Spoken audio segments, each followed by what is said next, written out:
Hi friends, இன்றைக்கி எங்கள் வீட்டில் எல்லாருக்கும் பயங்கர கோல்டு. யாராலையுமே இந்த ஃப்ரீயாக மூச்சு கூட விட முடியல. சரி, மிளகு குழம்பு செஞ்சிடலான்னு மிளகு குழம்பு செஞ்சுட்டேன். ஃபஸ்ட்டு காட்டின திங்ஸ் வறுத்து அரைக்க வேண்டிய பொருள். அதில் என்னென்ன போடணுன்னா, மிளகு, சீரகம், வெந்தயம், தனியா, காஞ்ச மிளகா, கடலைப்பருப்பு. நான் காட்டியிருக்க குவான்டிட்டி 8 பேர் சாப்பிட்ற மாதிரி உள்ள குவான்டிட்டி. 8 பேருக்கு தாராளமாக இந்த குழம்பு நல்லா வரும். இப்போ நல்லா எண்ணெய் ஊற்றாமல் ஒரு கடாயில் நம்ம எடுத்து வச்சுருக்க பொருள் எல்லாத்தையும் நல்லா வாசம் வர வர நல்லா ஃப்ரை பண்ணி எடுத்துக்கலாம். ஃப்ரை பண்ணி எடுத்த உடனே அதை ஆற விட்டுடலாம்.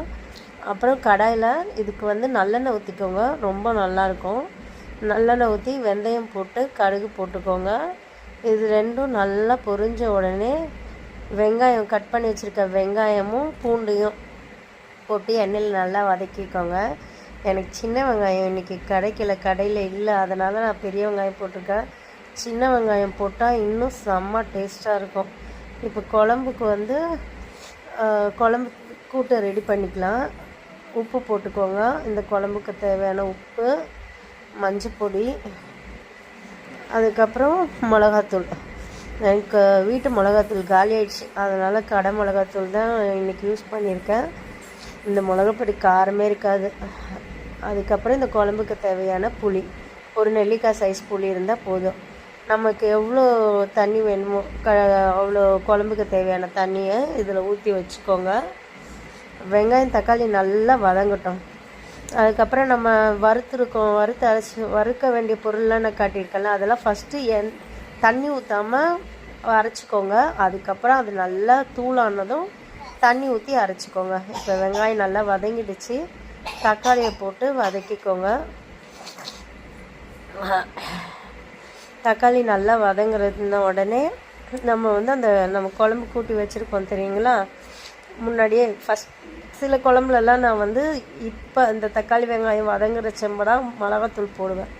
இதில் நம்ம குழம்பு தனியாக ரெடி பண்ணியே வச்சுக்கலாம். மிளகாத்தூள், உப்பு எல்லாம், புளி எல்லாத்தையும் ரெடி பண்ணி வச்சு குழம்புல ஊற்றிடுங்க. இது பார்க்கும்போது தண்ணியாக இருக்குதா இந்த குழம்பு, ஆனால் இந்த குழம்பு எப்படி வற்றி எவ்வளோ கெட்டியாகிடும்னு மட்டும் பாருங்கள். இது நல்லா கொதிக்கணும். ஃபஸ்ட்டு ஹை ஃப்ளேமில் வச்சு ஒரு 10 நிமிஷம் போதும். ஹை ஃப்ளேமில் வச்சு 10 நிமிஷம் கொதிக்க விட்ருங்க. நல்லா கொதிச்சிட்டு இருக்கும்போது நம்ம அரைச்சி வச்சுருக்கிற பேஸ்ட்டை குழம்புல கொட்டிடுங்க. கொஞ்சோண்டு லைட்டாக இருக்கும், அதில் மிக்சியில் தண்ணியை ஊற்றி அதையும் ஊற்றிக்கோங்க குழம்புல. நம்ம ஃபஸ்ட்டு 5-10 மினிட்ஸ் ஹை ஃப்ளேமில் வைக்கணும். அடுத்து ஒரு 10 நிமிஷம் என்ன பண்ணணுன்னா லோ ஃப்ளேமில் வச்சா தான் நம்ம ஊற்றிருக்க எண்ணெய் எல்லாம் பிரிஞ்சு மேலே வரும். அழகாக மேலே நம்ம ஊற்றின எண்ணெயும் பிரிஞ்சு மேலே வந்துடும். ஆனால் நம்ம லோ ஃப்ளேமில் வைக்கணும். அதுவும் நீங்கள் ஹை ஃப்ளேமில் வச்சா நம்ம ஊற்றின தண்ணி ஃபுல்லாக வற்றி ஒன்றுமே இல்லாமல் ஆகிடும். ஆனால் நம்ம லோ ஃப்ளேமில் வச்சு 10 நிமிஷம் விட்டுருங்க. 5 நிமிஷம் லோ ஃப்ளேமில் விட்டுட்டேன்.